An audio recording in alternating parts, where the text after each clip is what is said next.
What is going on, everybody, and welcome back to another severe weather coverage outlook and prediction video on the Royal NYR 54 channel. Hope you all are having a fantastic day. I would like to outlook in this video some potential severe threats for the mid-Atlantic going into Wednesday, Thursday, Friday, and potentially Saturday. This will not be a multi-day threat. I'm just saying that's when the block for potential severe weather could be. So this is the Cape. I'm going to start by looking at the surface precipitation. So this is as of the latest GFS model run.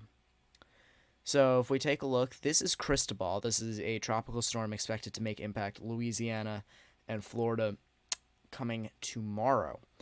So what I would like to point out, note the 987 surface low. This is what's bringing all the crap to South Dakota. I would like to point this out. This is going to be those are both going to be big factors going into the weather we will likely have on Wednesday and Saturday.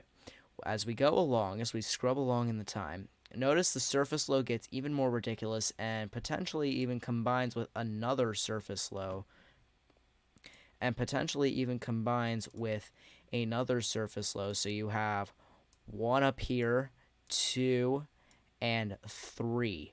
All of those are going to come into play, and I'll explain that in a minute. But what we got is a big number of surface lows. As you scroll along, notice Cristobal.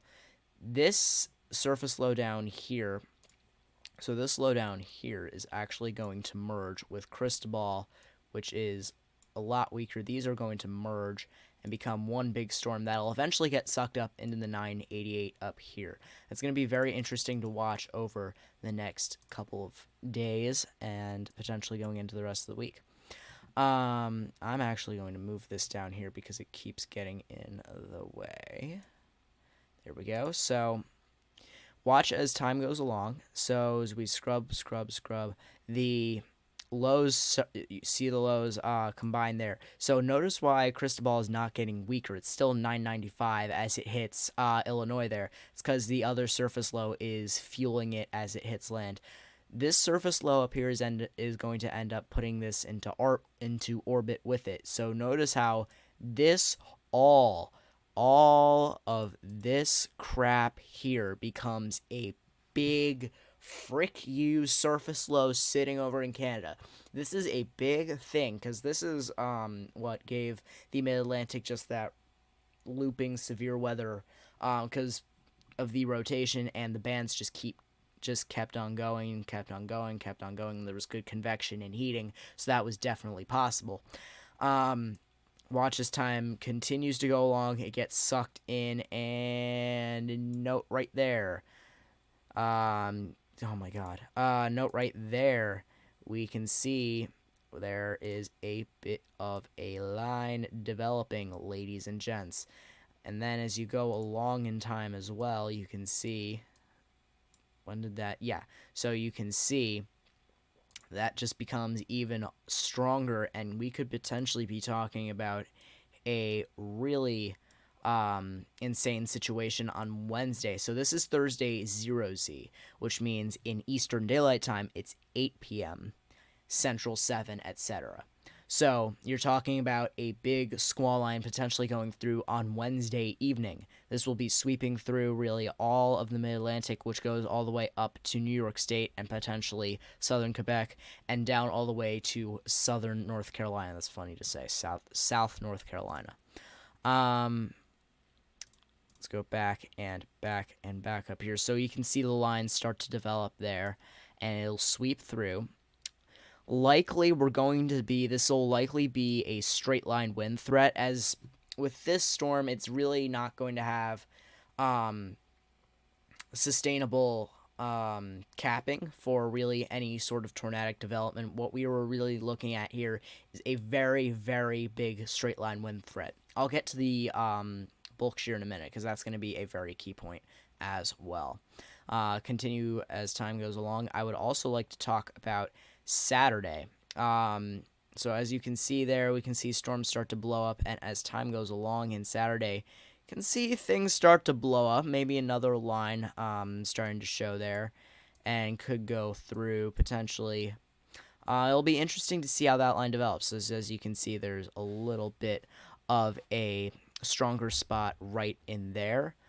And I would also like to point out as time goes along, look at this surface low down here, which is going to be bringing probably severe weather to South Carolina and North Carolina. That's not the main focus of this video. That will maybe be another video, ladies and gents, so stay tuned for that.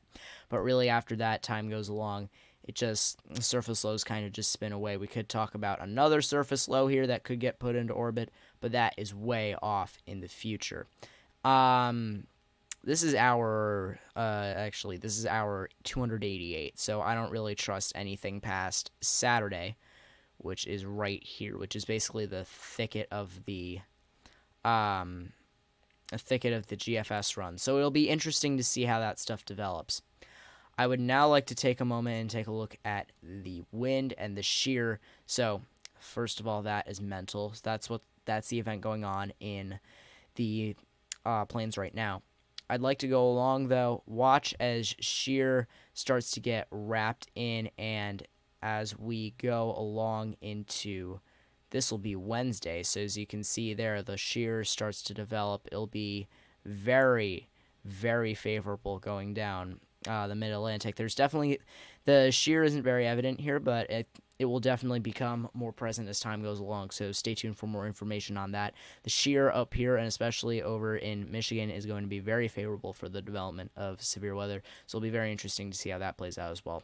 But going on into Saturday, the shear isn't going to be as present on Saturday. The Saturday event is really going to be a more reliant on the heating and the humidity going on right there. That'll rise up and potentially create some thunderstorms. So it'll be interesting to see how that all will play out going into those days. I would now like to point out what the Cape is going to be like over the next few days as well. So as we scrub along into Wednesday, the Cape is not going to be anything out of this world, but if we take a look here, we get a sounding of over 3,000 down in Maryland and southern Pennsylvania, as we get a Tor sounding right here, ladies and gents. So with a significant supercell sounding, you can take a look also at the dew points there, which is going to be very interesting. The dew points are almost as close as almost on par with the surface temperature, just 3 degrees apart. Got really high Cape, and the potential for a lot of development. You have 100 helicity, so the helicity is decent, and the hodograph is not anything impressive really, but it'll all become a lot more clear when going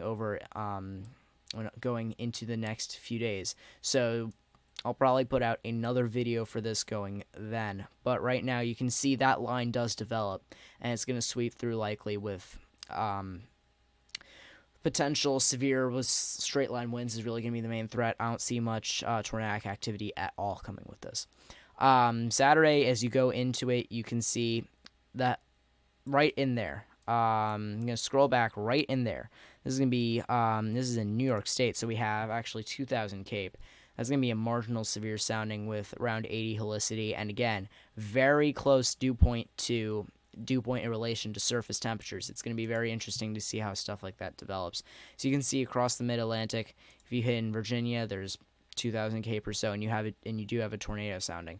So really the lines, it's going to be very dependent on where the surface lows sit. Because if you have them set too far to the west, it's really not going to push that far. If you set them too far to the east, then nothing's going to be able to develop, because at that point you're going to be in the mountains. That's really what we saw today with the threat in Maine. Nothing really developed from that because it was stuff in the mountains kind of got all distorted and stuff like that, and it wasn't really able to develop. I'd like to just, this is a very far out video, but really the threat over the next few days, we have a potential straight line wind threat, like with these storms, with these lines. Cristobal is supposed to set up in the mid-Atlantic, set up in Canada, which will get into orbit like what we've seen in previous events, and it'll start looping and potentially bringing some severe lines, especially Wednesday. It's going to be very interesting to watch develop, as we could have a potential damaging wind threat of up to 70 miles per hour on Wednesday. It'll be very interesting to see how that all works out. I'd like to also take a look at the shear. This is base shear. Time scrolls along. This is Wednesday. You can see the shear is not the best, but as you go into Saturday, that you can see the shear is there. The shear is definitely there for Pennsylvania, as it could potentially push over. You're seeing shear up into the 50s. So it'll be very interesting to see how stuff like that develops. This is a very premature video. I'm going to put another video out likely tomorrow, Tuesday, tomorrow, Tuesday. This is going out on Sunday. So I'll probably put out another video tomorrow and Tuesday about this. Going into Wednesday, I will probably stream. There's really not much that I'm going to be able to cover on over the next couple of days. What's really going to happen is a lot bigger of weather YouTubers are going to take over for that event. Plus, we didn't really see much happen today at all in terms of South Dakota. Florida got the most activity, which seems very seems about right. Going forward, I'm really going to start making more videos as well as live streaming, because I know these videos are helpful in advance. Just live streaming on the spot sometimes isn't the best option in the world. So that's why I have plans in the future to start making more videos in preparation for what could potentially set up in the Mid-Atlantic. So I'm going to go through this one final time. As you can see, this is going to be Wednesday. You can see a squall line starts to develop around Maryland, Virginia, Pennsylvania, and even upstate New York is going to be a very interesting spot to watch. If we take a look at the sounding right there, it's very, very strong. And it is definitely contaminated, so we can't use that. Run. It'll be very interesting to see how stuff like that develops. I'm going to definitely keep a very close eye on this. And I will also likely put more stuff out going forward, and I'll live stream probably for the event since it's more localized to my area. Just in short, expect more videos coming out soon. I'm going to try and work on that because that's some of the things that I feel like I'm not the best at. I would like to be more informative. So I'm actually going to take one final look at the helicity, and as you can see, Wednesday the helicity it's there. It's not exactly the greatest thing in the world, but 300 helicity is definitely enough to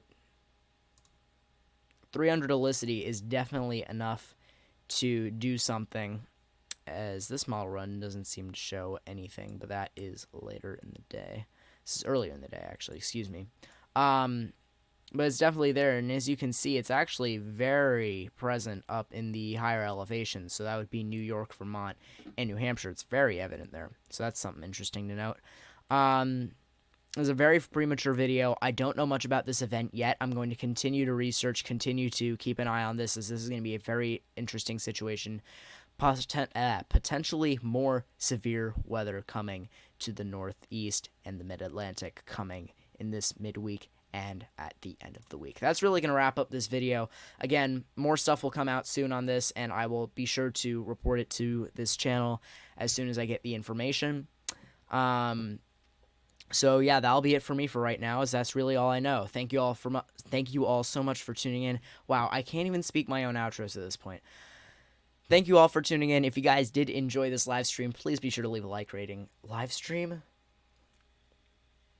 If you all did enjoy this severe weather coverage and outlooks video, please be sure to leave a like rating down below. It would be much appreciated. Also, hit the subscribe button if you do happen to be new. Click the notification bell if you want to know every time I post a new video about potential severe weather or go live. And that'll be it. I will see you guys in the next live stream or video. Take care. Peace out.